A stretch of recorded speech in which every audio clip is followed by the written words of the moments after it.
Well, finally got a chance to see Sinners here, and I didn't expect it to be playing, but I found a place, I found a theater, and when I went to it, it actually was playing. Got the tickets, got the ticket, and went in. I'm not here to give you the review of it. You're going to have to go to buy me a coffee and subscribe to the first class for that. But I'm going to tell you the experience I got watching it, though. The experience I had watching it was good. And by the way, the Jet Black Air Lounge had bought me a coffee. Now, uh, as I'm recording this, it has 65 confessions, but there are 68 that will probably be up by the time that you hear this here on YouTube. Uh, there's more coming, more material, more content coming there, including the review of Sinners. It's already there. That's the actual review. So you can subscribe there to see my review and take on it as someone that read history and then had to also teach it too, without me being too boring about the history. By the same token, um, and I don't go into the myth of Robert Johnston and the Crossroads. I don't go into that because that wasn't directly referred to um, in the movie, but it was indirectly referred to in the beginning, in terms of the veil and all that stuff.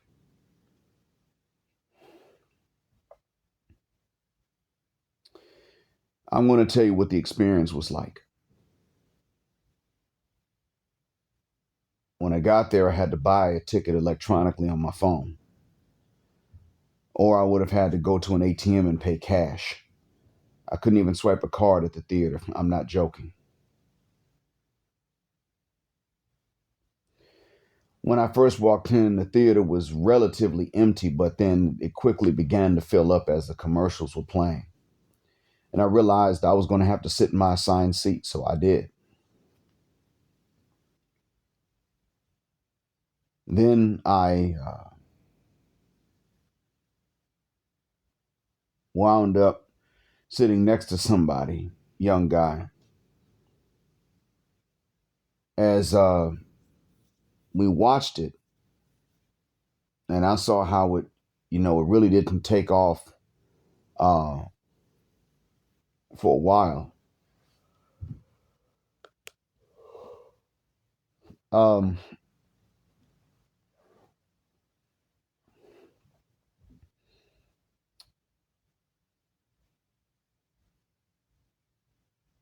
when when the movie finally, well, anyway, as we were watching it, and I saw how the terrain began to look more and more familiar. It dawned on me this thing was filmed either in coastal Alabama, coastal Mississippi, or coastal Louisiana, but it was filmed on the Gulf Coast. I could tell that. I grew up on the Gulf Coast. I know what the terrain looks like. Um, and I mean, it was filmed near Interstate 10 because it was flat. I mean, completely flat. There was not a hill around. You don't have to go very far inland before you start seeing some hills. I mean, even in Mobile, it's just a little bit north of Mobile that you have some hills. Um, doesn't take long. So I knew something was up. I said, okay, yeah, this was filmed not far from the coast.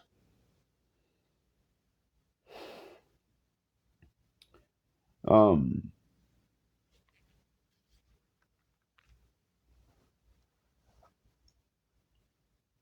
the young man sitting next to me could have been a non-English speaker for all I knew. I really didn't know. Chances are he would have been bilingual, but the movies had translations written at the bottom in Arabic. I can't read Arabic fast enough to read the translations. So that was out. But the next thing I know, we get to a particular part, and I asked the young man, just took a chance. Pardon me, can I ask you something about the translation? Did they get this part right? And he told me in fluent English, I missed it because I wasn't looking at it. I was just listening. But I know that the translations have a lot of parts that are not correct. And he even said lately some of the translations are just done by AI. Some of the translators are just taking money and running it through AI. And the AI can't even hear it that clearly all the time because of the music and what they're saying. I said, "Oh hell, yeah, that's not very helpful." And I thanked him for the information, and he said, "So, is English your first language?" And I said, "Yeah, I'm actually from this part of the country where this story's going on." I told him, I mean, I'm from the same states, but I'm not from that far north. And he said, "Oh, really? That's really interesting." And he started to ask me, "Is that really how things were?" And I said, "Yes, what you're seeing is how things were back then." I mean, and this is before you could see anything that was supernatural. But I said, "Yeah, aside from that, yeah, this is, um, that's how it was. There was discrimination. There was, um, you you were one of us. You could not really get much equal treatment." Um, and I told him, I said, that guy that said that the Klan doesn't exist anymore was Ku Klux Klan.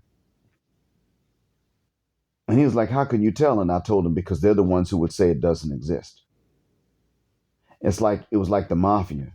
If you ask somebody, "Are you mafia?" and they were in the mafia, they would say it doesn't exist. Now, if you ask someone that just wasn't in the mafia, they'd say, "No, I ain't. I'm not sure who is," or something of that nature. But the ones that denied it exists were in it.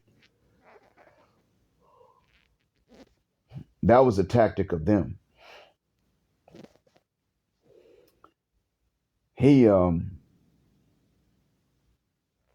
said to me that this would have been very hard to imagine. And I agreed with him. I said, even my generation didn't live with stuff like this.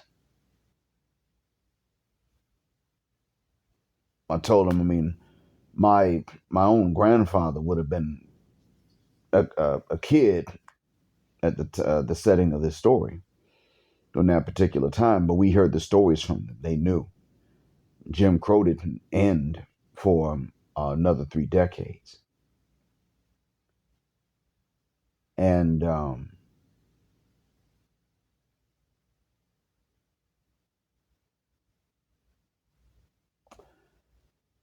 we got to chatting a little bit at the parts of the movie where we could chat without missing it. We chatted, and I told him that I had taught history in the States before I left and came over here. And I said to him, uh, I walked him through some of the historical significances of what he was seeing. And um, when he saw the scene where they were in the car and they drove by those convicts that were working on the road, we didn't hear what it was that Delta Slim's character said to those prisoners. We missed that part. I mean, the sound really wasn't clear enough, actually. But he asked me if that was how it was with those guys, and I said yes. That was they were called chain gangs. I said, yeah, back then they looked for black men to arrest so they could put them in these chain gangs and get cheap labor out of them. And they would arrest you just for things like being homeless, not having a job. And so he learned history bit by bit.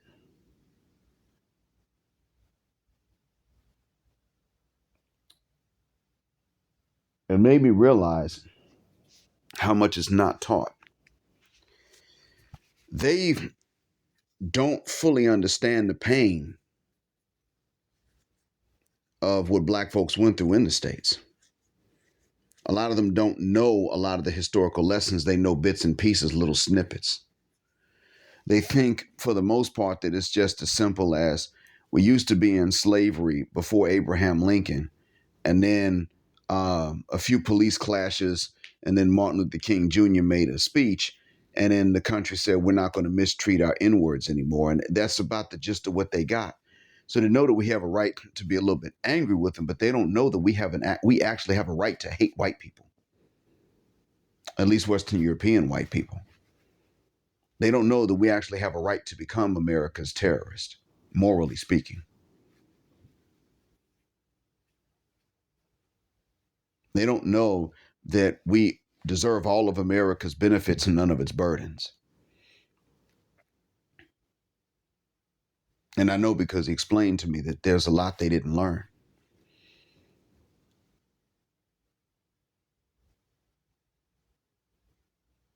That's what that was about.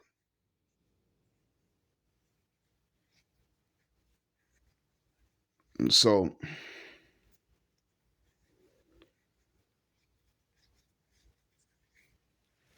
when it came down to it, he and I sort of reached an understanding.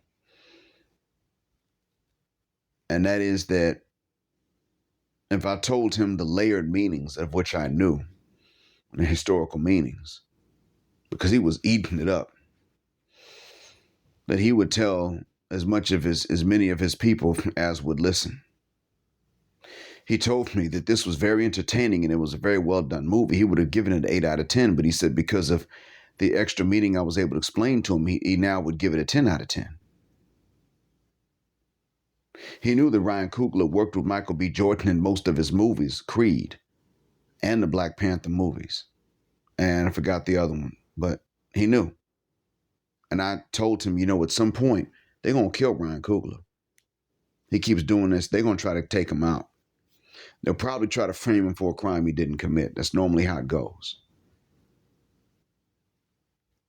And he said, who was they? And I pointed at one of the evil villains on the movie, and I said, folks like that, the ones they represent. He's actually using mythology to represent who's going to come after him.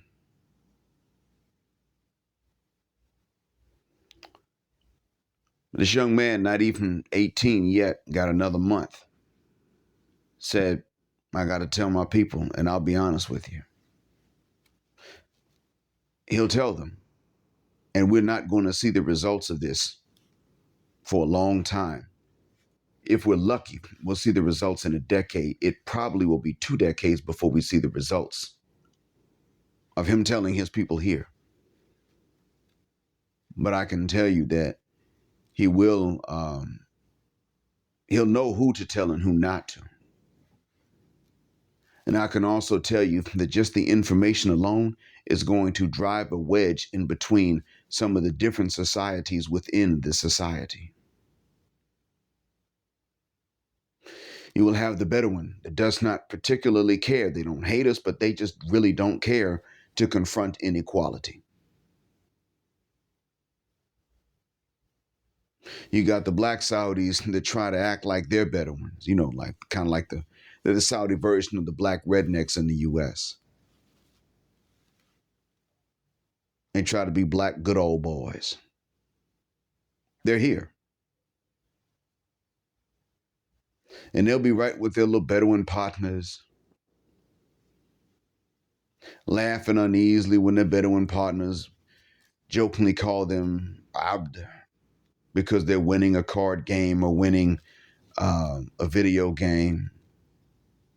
And it will be a joke and they'll laugh at it, but they'll never think to return with "you bomb belt wearing terrorist." They'll never think to call him a ghost faced kidnapper, rapist of Africa. It'll never dawn on them to retaliate. And then you're going to have a Saudi, not necessarily black, who will hear about this and they'll say, "Oh, this is terrible. And I'm not willing to continue this cycle, even though Saudis never had it that quite this bad." And you're going to have the black Saudis who are proud to be black. And these Saudis are not going to get along with each other. And you know what? I can't wait for that day to come, because I don't want to see people who are willfully of a low IQ get along with people who learn, study, find out about something wrong and say, "I will not play a part in that and I won't contribute to it. And as a matter of fact, I'll oppose it where I catch it." They're not the same. So you got people here that don't really want to hurt anybody, but they just want to be colorblind. They just want to ignore color. But then, they want to crack jokes about it when it's with their friends. And that would be okay if they could take it in exchange, but they can't. And they're not aware of this. And then you've got people that will not really mind the jokes. The funny thing is that even with the jokes, they can take the jokes in exchange as long as it's jokes and they're fair. A little crude, but at least they're fair with it. And then you got the ones that say, "I might joke with different people, but I'm going to leave these jokes aside because that's just hurtful. And it's really not something funny to laugh about."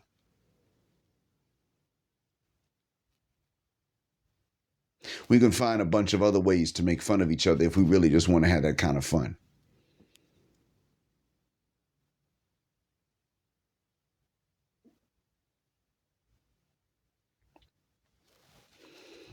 And they should not get along with each other. What does that mean for you and me? Well, for you and me, nothing really is going to matter if we don't understand some of the layered meanings in there. And most of us will understand bits of it and not others. But to find out what I knew, you're just going to have to go to Buy Me a Coffee and subscribe to the first, not even business class, but to the first class. And that's when you can find out more of what you already know. You can add to what you already know about what it means for us.